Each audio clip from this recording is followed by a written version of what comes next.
azaziwa mntu.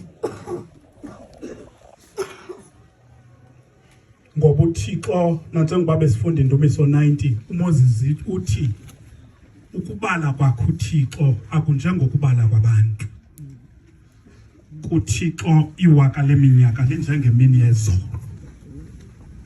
Neminyaka eliwaka kuThixo injengemini yezolo xa igqithileyo. Kodwa apha kuni ndifuna ukushinto ethi sikhonza uThixo ongena ngxaki nengxaki. Qinisekile ngale into. Thixo sihamba naye akanayo ingxaki nengxaki. Ngoba zonke ingxaki kuThixo aziyonto. Nditsho nomntuna oba ngunobangela wengxaki kwabanye abantu.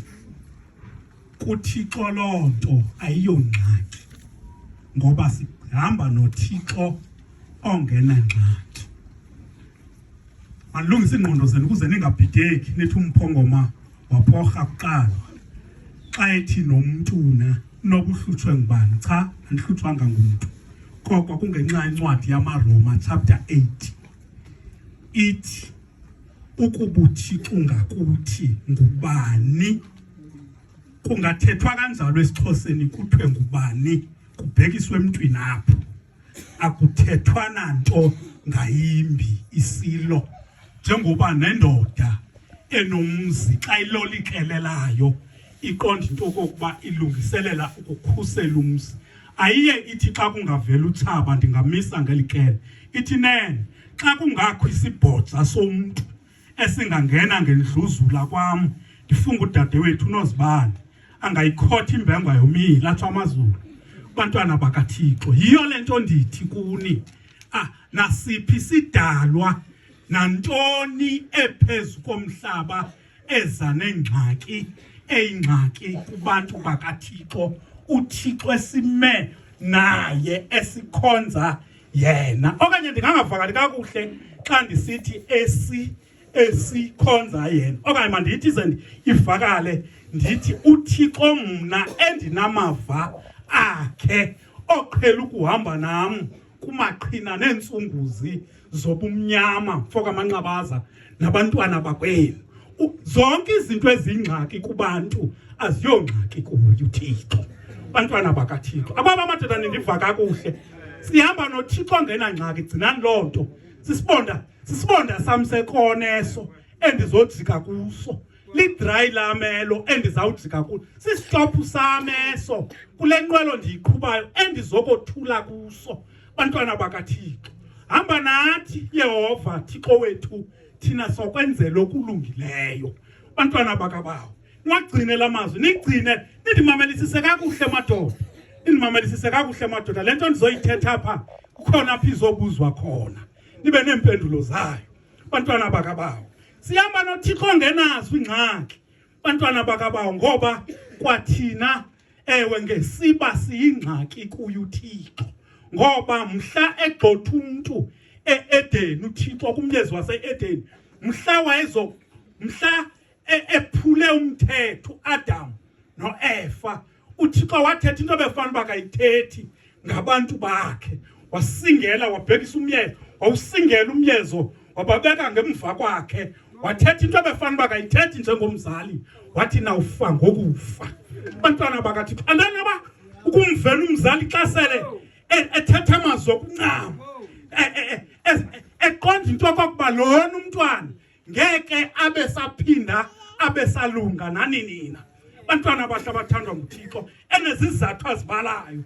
Bantwana bakabawo ewe kodwa ndifuna ukuthi kuni lona uThixo esihamba naye akayiyi ingxaki ngoba akanamsebenzi nengxaki. Uthi umculi wama-method xa ithetha athi lo ubizwa nazinzulu ngengxengxasi zazo bekithemba lakho kuye uthuthuzeleke. Sithuthuzeleka kuba ithemba lethu likuye. uYobi ithemba thina ithemba silikhombe ebantwini. uYobi yena ulikhombe emthini. uthi uba kukho ithemba emthini xa uthe umthi wagawulwa waphinda uhlume isithole sawo siphinde kwakhona sivelisa amanye amagatya ungapheli ngonaphakade. Bantwana bahle abathandwa nguThixo, ewe uvelisa amanye amagatya ngakutha. Bantwana bakaThixo, uThixo bantwana bakamama uManqabaza xa ngaba ethembise ngento nokusiwa ngabazali akuyongxaki kuye ngoba unguyise wenkedama. uThixo indoda into kunayo thina abantu sithanda indlela ezitsuqayo. Uthi kuba ungena abazali ukule age endikuyo uthanda ukuba uthi nento le esengqondweni yakho ujonga umuntu efamily napha umthembe ubona into yokokuba mawuphalaza imbilini yakho kuye kanti uzifake engxakini. Bantwana emandoda sanuthembela ngabantu, abantu bayaphoxa abantu. Bantwana bakaThixo akwabani ndiva kakuhle uqala uthethe nawe kuqala. Bantwana bakaThixo ngoba lo muntu owazi into yokokuba ndake ndenza umzekelo kwenye igame ngabagibeli bebhasi. Ndathi uyabona ibhasi into endiyithanda ebhasini abantu abakhwela ibhasi bakhelese bathetha noba kukanjani ngomntu ebhasini.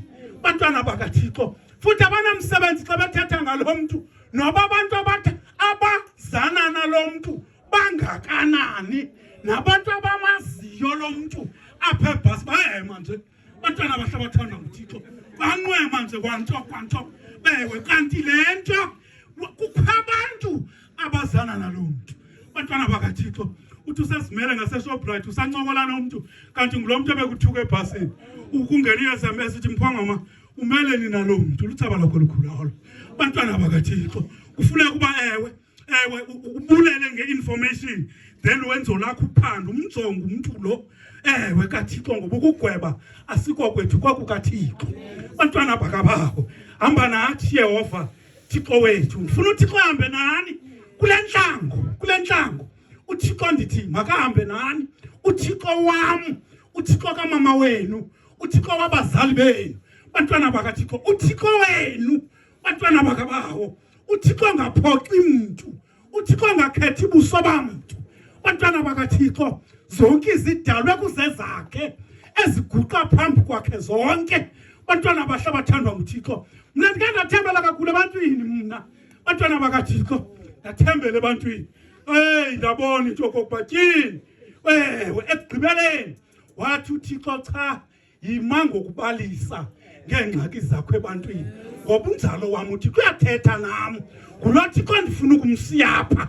Ndifuna futhi uThixo xa ethetha nawe mamela apha ekuqaleni xa ethetha uyomamela yonke enye into apha ekugqibeleni uyomamela ekugqibeleni oko kuThixo uthi yithini.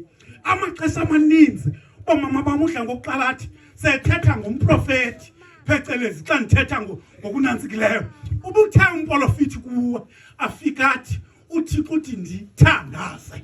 Bantwana baka akathi hambe uyobikela abantu. Bantwana bakaThixo ukume nangalento ithandwa kakhulu ngamakholwa. Hayi bantu bakaThixo ndithi mandihlambuluke owazi lo muntu uhlambuluka kuye okokuba uthethe iphi language noSathane osemva kwakho. Bantwana bakaThixo uThixo ufuna ikholwa elinengcina sifuba. Thiyanobuxoki mabuchaswe nini nobumele bonke mabuchaswe nini ewe nazo izixhobo hlala phansi makota kwaThixo